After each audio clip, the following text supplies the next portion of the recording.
श्री परमात्मने नमः। मानव जीवन की सार्थकता। परम पिता परमात्मा ने इस सृष्टि की रचना इतने विचित्र ढंग से की है कि मनुष्य की बुद्धि चक्कर खाने लगती है। इस सृष्टि का सर्वश्रेष्ठ प्राणी मनुष्य है। वह इसके रहस्यों को जानने का प्रयास सदैव से करता आ रहा है। ज्ञानी जन इन रहस्यों का अन्वेषण कर मानव को नए नए रूप में लाते जा रहे हैं। परमात्मा की युवराज मानव की शक्ति अपरिमित है। इसने विशाल पयोधि के अंत स्थल को चीर डाला और उसके धरातल की छानबीन करना आरंभ कर दी। उसके गर्भ में छुपे रत्नों को ढूंढ डाला। उस अथाह समुद्र की था भी इस बुद्धिमान मानव की क्षमता के बाहर की वस्तु नहीं रही। समुद्र की खोज से ही यह संतुष्ट नहीं हुआ। उसने आकाश में उड़ान लगाना आरंभ किया और नक्षत्रों के समाचार ले आया। समर्थ मानव ने ध्रुवलोक वासियों से अपना संबंध स्थापित करना आरंभ कर दिया। समस्त विश्व के सर्वोच्च शिखर माउंट एवरेस्ट पर भी अपने चरण जा धरे। उन शिखरों पर चढ़ना और उनके मनोरम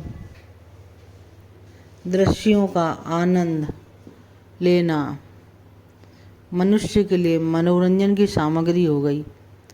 पर्वतों के दुर्गम मार्गों को उसने अपने अन्य यंत्रों से तोड़ फोड़ कर सीधे और सरल बना लिए। इनकी गोदी में छिपे हुए बहुमूल्य रत्नों को मानव ने खोदना आरंभ कर दिया। हिंसक पशुओं और सृष्टियों से भरपूर जंगल अब मानव के लिए एक साम्राज्य गोचर भूमि से अधिक कुछ नहीं है।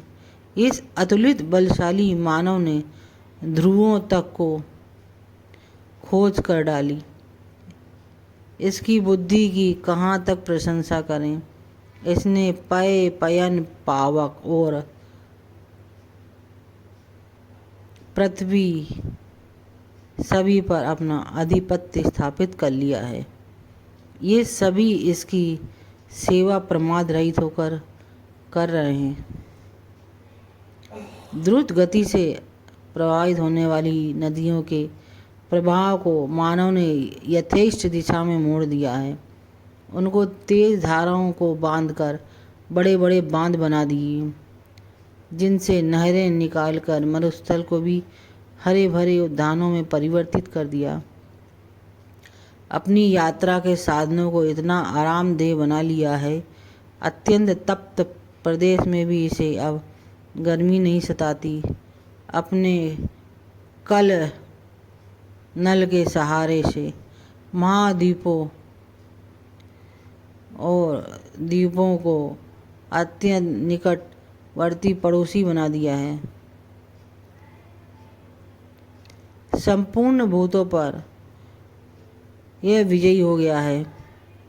अपनी इस भौतिक सफलता पर गर्वित हो उठा है और उस सृष्टि नियंता परमपिता परमेश्वर को भूलने में गौरव का अनुभव करता है, जिसने इसके ऊपर अनेकों उपकार किए हैं, जो स्वभाव से बड़ा दयालु और परोपकारी है।